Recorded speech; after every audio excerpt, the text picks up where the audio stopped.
Welcome to another edition of Kitchen Conversations. Jason Aspis, Jared Paul, with one of our favorite guests, a returning member of the cast, Connor Pardoe, the founder and CEO of the PPA Tour, here to talk about everything that's gone on the last year. And it has it's been a lot. A lot of stuff has happened. So we're looking forward to talking to him.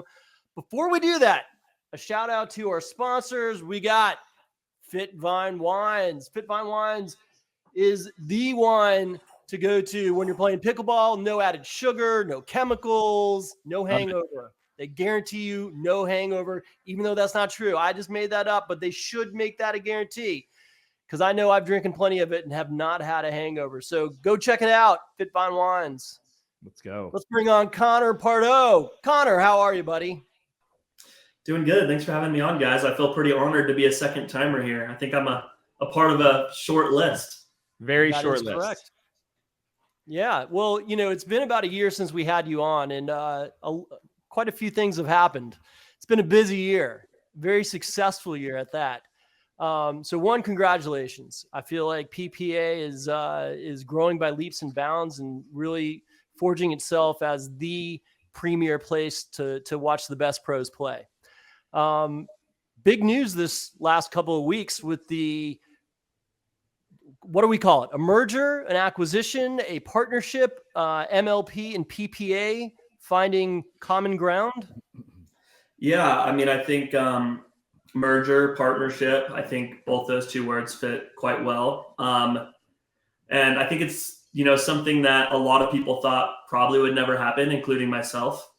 So it's been really fun to really see both worlds align and both people, give a little bit and be willing to do what's best for the overall growth of the sport and the growth of the professional game, and also ultimately what's best for both businesses. So it's been real fun. It's been real fun jumping in and working with those guys and sorry about that. And seeing the sport grow. I've been playing pickleball with Steve Kuhn recently, and a couple of times he's, call with Connor later, and it's just like, it's like blowing my mind that, you're all working together. I think it's great. I'm really excited about it. Yeah, no, it's fantastic. The groups have actually meshed really quite well, whether it be our team, their team, everybody working together. We've had all these new gold touring pro cards that have been going out. Feels like us and the MLP team, we haven't slept since Thanksgiving, since that announcement came out. But it looks like we finally got that to the finish line with the MLP draft being next week. So let me ask you about that. So that was a bit controversial when you guys announced a gold, essentially, tier and a silver tier. Is that right? Correct. And the way that was going to work was that silver tier had a requirement of players playing, obviously, all the MLP stops, but also playing 5 PPA events through the course of the year. And you would be paid 100%, right? That everybody's earnings would be 100%. If you were in the gold category, you had to play all the MLP events plus 20 PPA events. And you would then be doubled your output. Your prize money would be doubled. Is that correct? Yeah. So your prize money on MLP would be doubled by the PPA. And you would also receive just benefits of being a touring pro, just like the 24 pros that we had this year.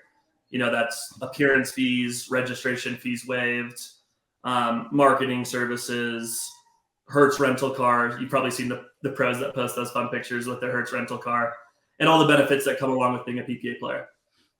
So how many players received a gold offer? Gosh, it's probably a little over 60. Oh, wow. Yeah, a little over 60 players. And how many are gonna do it? Yeah, about 60. So right about that range. I thought the silver option might be a little bit more popular with everybody, but it seems like it's been an all or nothing, which has been quite fun. So everyone will see over the next couple of days this amazing roster that we have, who's both committed to MLP and the PPA Tour. And we feel really fortunate to be the spot that we're in right now. And now we just got a lot of work to do to continue to create the best platform and the best place for these professional players to showcase their talents and for people to be able to watch them.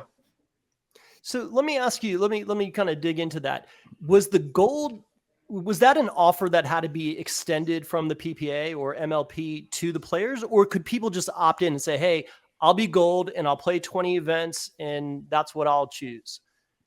I mean, there was plenty of players that wanted to do that we just weren't able to offer that gold card to. When we were looking at, how should we offer these players what, there's a few things that we really took into, I guess, as criteria to make up the whole body of work for a player, just because everybody's different. There's some people that are super new on the scene, like a Christian Alshon, right?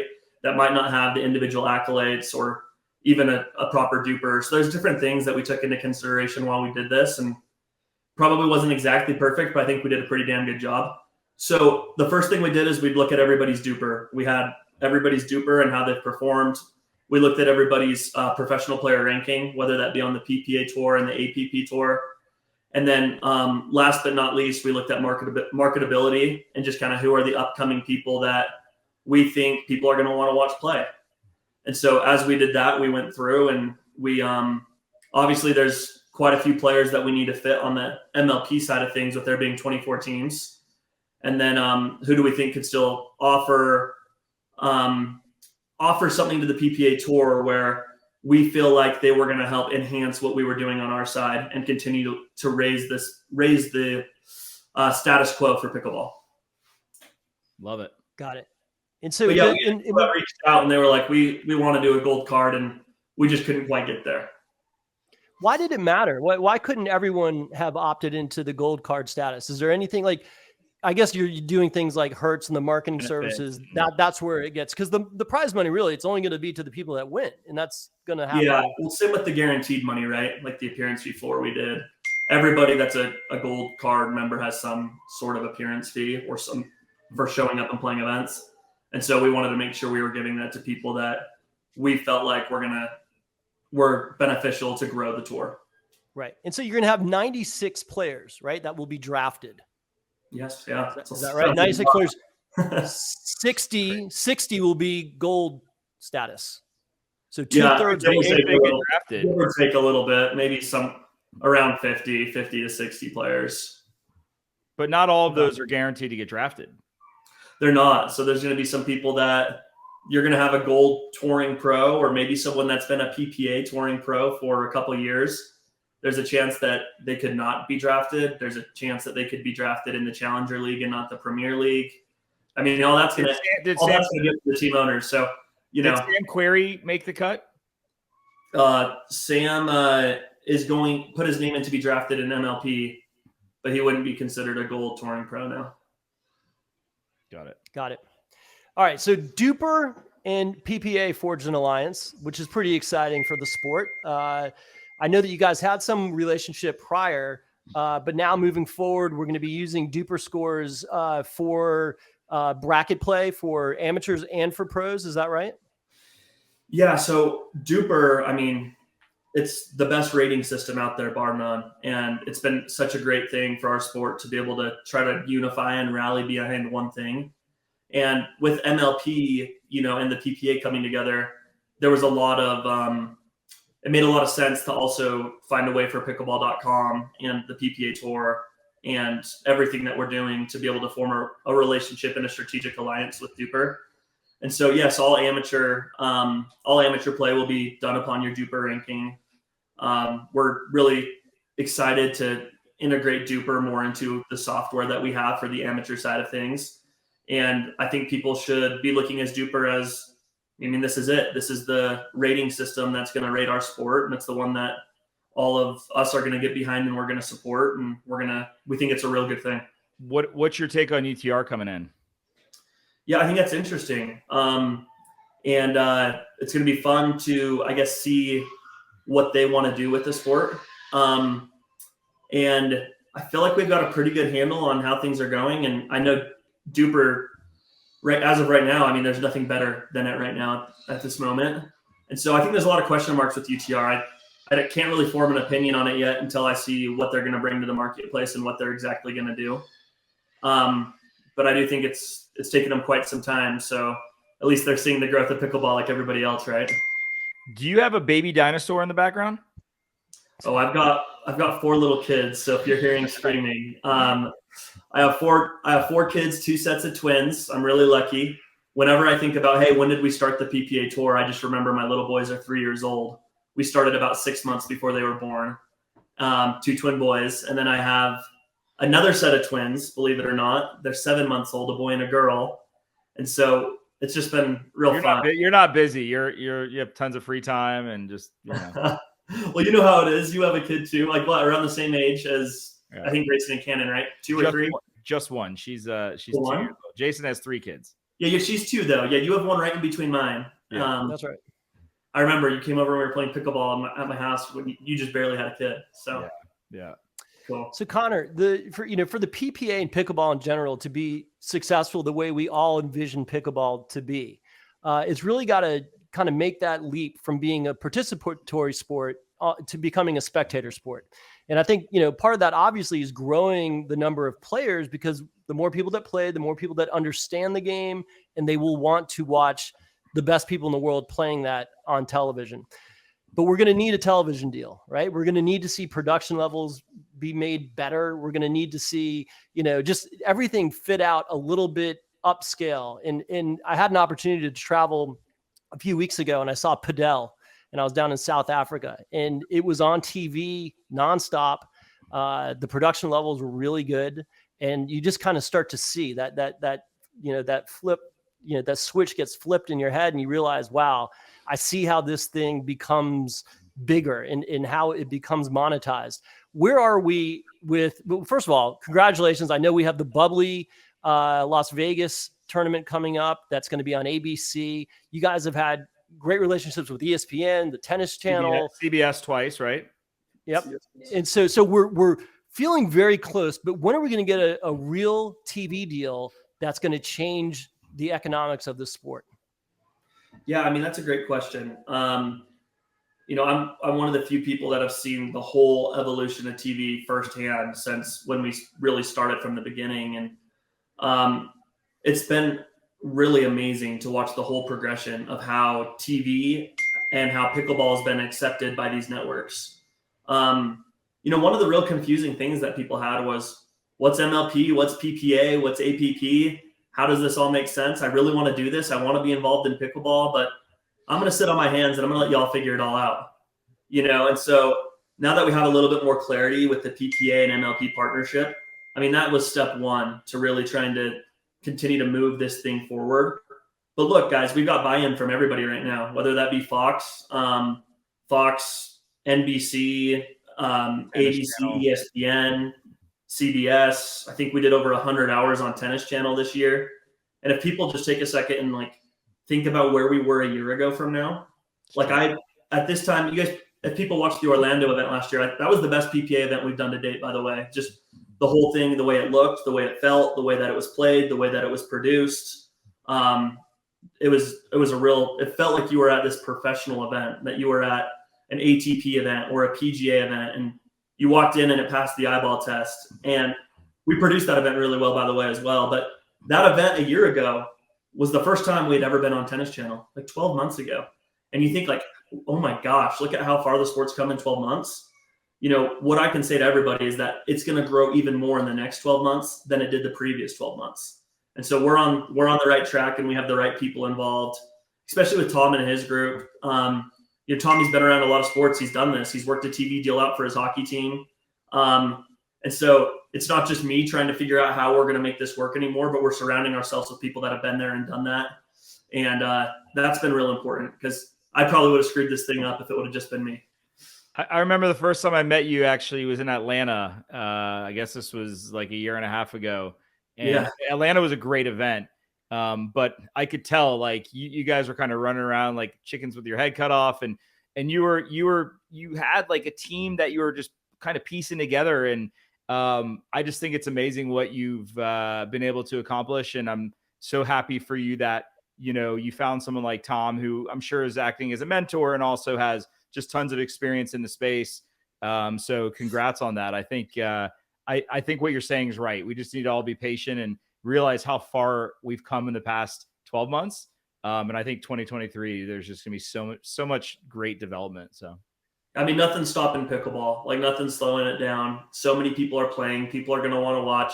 If we could just get all the people that wanted to play to care who Ben Johns is, like that's the first step, right? Four dink maximum. Then you have to attack. That's my thing. So let's talk about that. So the domination by Ben and Annalee this year. Annalee had 7 Triple Crowns. Ben had 4, I believe. Wild. They won 12 mixed championships out of 18 tour stops, and they only participated in 13. So, yeah. I mean, Catherine and Riley got them once. Other than that, they were perfect. I mean, domination, right? Pretty much dominated the sport. Is that good for the PPA? Is that something that worries you at all, or is that good because we're building superheroes here? Both. I think both answers to those questions are right. Take a look at what Tiger Woods did for golf. That guy was an absolute animal for years, and still some of the best performances that anyone could ever imagine seeing to date. And some of his scores are so low, people aren't even going to come close to beating those. And you look at what that did for golf. I mean, it was great, and he was dominant, and he won almost every week. But what you're seeing Ben and Annalee do is something that is just absurd. Like you look at tennis and you look at kind of the big four with Nadal and Federer and Djokovic. That group over there, they're lucky if they win, 6-7 times a year. And these guys are coming in and we're playing 3 separate divisions and they're expected to win everything. It's a lot of pressure on them. And, I couldn't be more proud of those two. They've done such a great job being able to have that pressure coming week in, week out, a target on their back. And I think it's been great for the sport. But let me tell you, Ben and Annalee better watch out because we have so much talent coming into this sport. And it is so exciting. And do I think they're the 2 best players right now? Yeah, absolutely. But there is a lot of talent coming in and a lot of people playing on the PPA Tour that are going to be pushing them next year. And the results that we've seen this part, it's almost impossible to keep it like that. I mean, if Ben was winning 70% of the time, he'd be the most dominant player, let alone like 90% or wherever he's at this year. Have you heard any, I've heard rumors around possible ideas of there being kind of draws, random draws for each tournament. And could that be a possibility? Oh, like random partners? Random partners. Yeah, I mean, we will see. For the time being right now, I think we're planning on it looking pretty traditional right now, but a big part of all this is Steve Kuhn's, going to be working with us and with our professional players. And he has some great ideas of how we can mix partnerships up and see new things. And I actually just heard of some ideas. We were talking on the phone. It was either yesterday or the day before. And he had some real fun ideas of some possible tournaments and scenarios and things that we can do. And so I'm actually going to be getting together with him here in Vegas next week. And we're going to talk about all sorts of things that we might be able to do. So I think it's fun when we see new partners and new matchups. The Selkirk LA event was really fun. Yeah, I know it's fun. It's fun to just see Matt Wright play with Callie Smith. It's just different. Yeah. It's just different. Yeah, there's not, what is that the tagline from LP? No, there's nothing else like it. Nothing else like it. Yeah. So can you confirm that PPA is moving to rally scoring next year? Is that right? Not confirmed. Not confirmed. Okay. I was kidding. That sounded too serious. Yeah, no, not confirmed. Definitely in the kitchen. Hang on, let me just put it. It's being discussed, so it's being discussed. Oh, that was total left field. I was just making a joke. I thought we were going to get a good laugh out of that. No, but your spin serve's for sure gone everywhere now. That I know. That was very poignant. Thank God. By the way, well done. You're leading the way. USA Pickleball followed your lead. We told them. So. No, well done. Now let serves. I think that's all that's left, right? Let serves. And then at the pro level, we don't let people serve out of position. Like we'll move them and put them in the right spot. We think it's a little funny when people forget to serve the ball the right way. So that's another thing that we do is if for some reason someone's lined up on the wrong side, we'll just not call the score and say, hey, Mr. Wright or Matt Wright, can you please move to the left? And then we'll call the score and play. That might be another good rule to adapt. Yeah, nothing's worse than being embarrassed and not knowing where you're supposed to go and what you're supposed to do. So, well, missing the serve and then being told you were out of place is even worse. Because you got to redo it. right? Well, we won't even call the score. We won't even let them serve if they're out of place on the PPA. But I think that'd be a fault as far as amateur play goes because you missed the serve and you'd be done. So Connor, other than your 4 children under the age of 4, what keeps you up at night? What are you worried about? What are you thinking about? What do you see on the horizon? What is on your mind when you go to bed?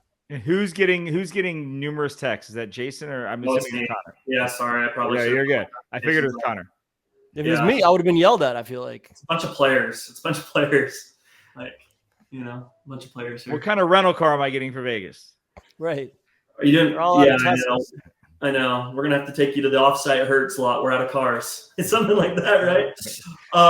Okay. Can you? What keeps you up at night? And then there's a part B is how's your pickleball game? But let's first hear what keeps you up at night. Well, I used to be better at pickleball than you, but I'm not better than you anymore. So that tells you how much I've been playing and how much you've been playing. You might be. We'll see. Whatever. You guys played together at the Austin tournament, and I was like, these guys are pretty good. We got fourth, and Jason hit all the out balls. Anyways, so what keeps you up at night? I mean, for us, the big thing is what has been keeping me up at night is just trying to meet all of these players' needs right now. I mean, it's been real busy from Thanksgiving up to this point, leading up to the draft. We had this deadline of trying to have people eligible and ready to apply and who is committed to what tour going into next year.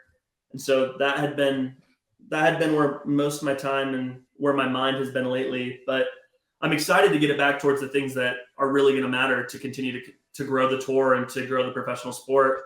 Our big thing is just trying to get a little bigger and a little better every week. We have so many events now. I mean, we look at every week is what are we doing this week? And we'll break out the entire calendar and we'll have week 1 to week 52. And I think the thing that keeps us up is we feel like we're stewards for the professional sport to continue to grow it. And we've got a duty to the professional players who trust in us that want to play on our tour, to our fans, to people that want to come out and play in our events, and really to the whole pickleball community, because, our goal is to continue to professionalize and raise the standard for what professional pickleball is. And a lot goes into that. And so much has happened from a small company with a couple of friends of mine from high school to now we're up to over 50 people that just focus on the PPA Tour week in and week out. And so really what keeps me up a lot is how can I keep those people motivated? How can I help them set great goals? How can I make them successful? How can I help them make sure they have the right tools so they can use their talents and use the things that they're good at that I might not be great at, so we can continue to grow this sport and continue to professionalize. Got a question here from somebody in the kitchen community about if someone wanted to come work for the PPA, where would they find job opportunities? You got to just follow along the tour and eventually they'll find a spot. I know. Chris Carson. Yeah, that's the funniest story. So Chris Carson, DJ Selkirk, the best guy ever. Great guy. He just kept following us around and volunteering. And I was like, this guy either is really odd or he really loves pickleball. You either got to be like, you need to not follow us or just come work for us. One of the two. What are you going to do? Either this is weird or you need to get a job.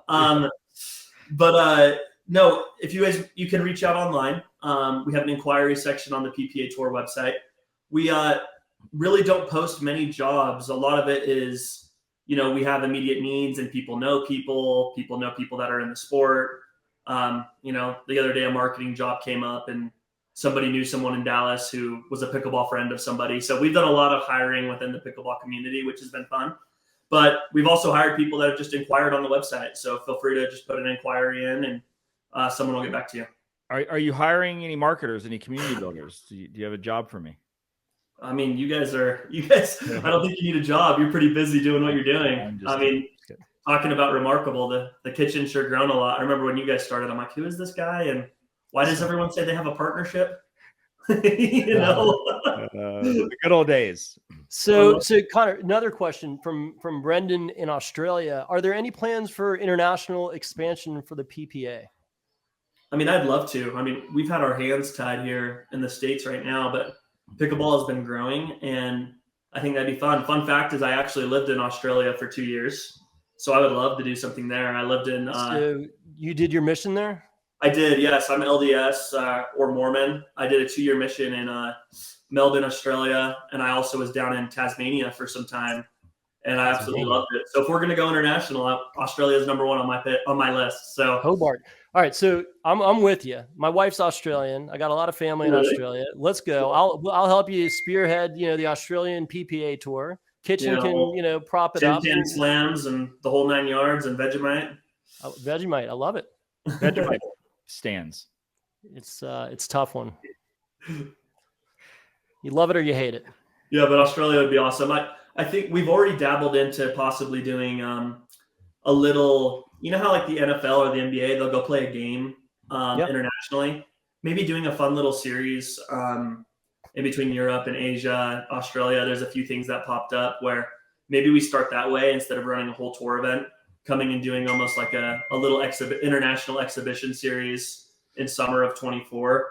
Believe it or not, like that's where our brains are at this time. Like 23 set in stone. We're already moving to 24, and what's that going to look like? Speaking of which, I saw Riley make an announcement that he is going to be in Australia for one of the MLP tour stops, and basically said, sorry, but if you want to draft me, just know that I'm not going to be around for that week. Will he be drafted? What did they do? An alternate for those? Does that make him ineligible, or is he able to be drafted and just have to use an alternate?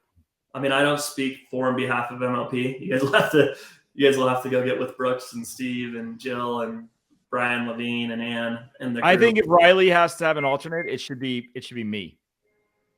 Be wonderful. I agree. Undraftable. Undraftable. You have my support. Thank you. What else we got? This is the time where you get to ask us questions, Connor. What do you have for us? If you have any, you don't have to. No, you don't have to ask questions. I'm sure I'll have questions for you guys. I always have questions for you guys. Maybe you guys can tell everybody what can we expect from the kitchen and these events that you guys have been putting on. I know you and Matt have been putting some one-off events on. They seem pretty cool. I'd love to know what your guys' plans are with those. Yeah, so we are working with brands to put on curated events. And so we're going to be doing more of that. We're talking to quite a number of brands. And it's just another way for us to further extend the reach for our partners. And also, build community through those events. And we've had some cash prizes, and we're trying to throw parties at these events. So expect more of that. And we're also going to be announcing a 6-city amateur Moneyball series for 2023. That's awesome. Where's that at? We are figuring. We're an amateur Moneyball series. Amateur money. Yeah, we're not going to the pro. I made a commitment to you, Connor, that I would not go into the pro game at your house. I don't know if you remember that. I remember that. I was like, I'm not going to partner with you if you're going to jump in the pro game. I promise. So where are you doing these? We're figuring that out now. California for sure, Florida for sure, Austin or Dallas. Then we're looking at Arizona, Utah, Denver. But we're in the process of figuring it out, and I think it's going to be our first kind of just seeing what that looks like. I think we'll be able to fill the seats pretty easily, and we want to just do something different. I think you guys are doing a tremendous job. I think the DUPR waterfall tournament's been great. We're going to try to mix it up, shake things up a little bit, and see how it goes. Well, I love it. If you play one in Dallas or Salt Lake and I'm in town, I'm in. Make sure you save me a spot. I will. And I would love to play. So that sounds maybe fantastic. We'll play. Maybe we'll be partners. Let's do it. You let me know. I just got dumped live on television. No, Jason, sorry. Yeah, exactly. Hey, wait. So Connor, one last question. Balls, I promise. Wait, one last question. Now that you're stealing my girlfriend, I'm going to ask a hard-hitting one. Obviously, you guys have a ton of leverage over these players, right? I don't know. Has there been any discussion? Have you heard any talks of players unionizing? And if so, would you be in favor of that? Or would that be something that you guys would be strongly against? I mean, I think anything that grows the professional side of the game, whatever it may be, is a good thing. And, I wouldn't say that we have a ton of leverage over the players, because the players also have just as much leverage over us. And the big thing for me has always been like, our tour is a players tour. It's a tour built for the players, built for the professional players. We welcome feedback. We welcome structure, playing format, whatever it may be. And so I don't know if the leverage is really heavy sided one way. It's been really something that we've worked on both together of trying to get the PPA to where it's at right now.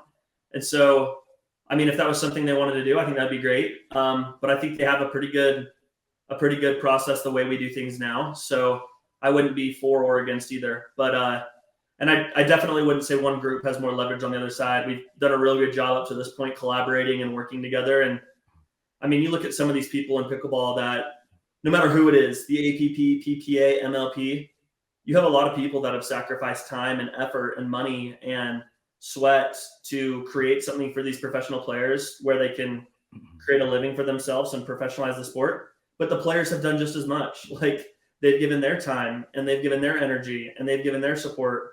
And so without it, I think we're in a really unique spot because we have some of these players that are at the top of the game that have just been such good people. It almost makes me emotional because they've given up a lot too to get the sport where it is now. And so sometimes when you see some of these new players that come in, you know, they don't necessarily know what it was like, you know, even 3 years ago when a lot of these players that are still at the top of the game, they made a big sacrifice to get it to where it is today. Connor, so much of what you just said, you said to me the first time we met and then when I was at your house. And I just commend you for having a vision and staying true to the vision and executing on the vision and now being in the place you're at. I think I'm impressed and I'm inspired by just what you've been able to build. And I'm really excited for 2023. I'm excited for the sport, excited for PPA, MLP, all the entities. And it's just going to be a tremendous year. No, I appreciate it. And you should be just as excited about what you're building as well. And I agree. I mean, we're pumped up over here. It's going to be a hell of a year next year. We got a ton of tour stops, new faces, new things that we're kind of going to try out, test out. And we appreciate it. It's going to be a lot of fun. And anybody that can come out to an event, we'd love to have you. If not, we really appreciate all the support we get online and people that tune in. And you guys are just as much of a part of it as everybody else. So it's a big pickleball ecosystem, and we're really grateful for everybody that's involved. Amen. All right, Connor, thank you so much. Really appreciate your time. And like Connor just said, if you have a chance to go to any PPA event, by all means, so fun. Go do it. It is a great scene, and it will inspire you of how good those pros really are. So, Connor, thank you. We will see you soon. Thanks, guys. Appreciate it. Thank you guys so much. Awesome.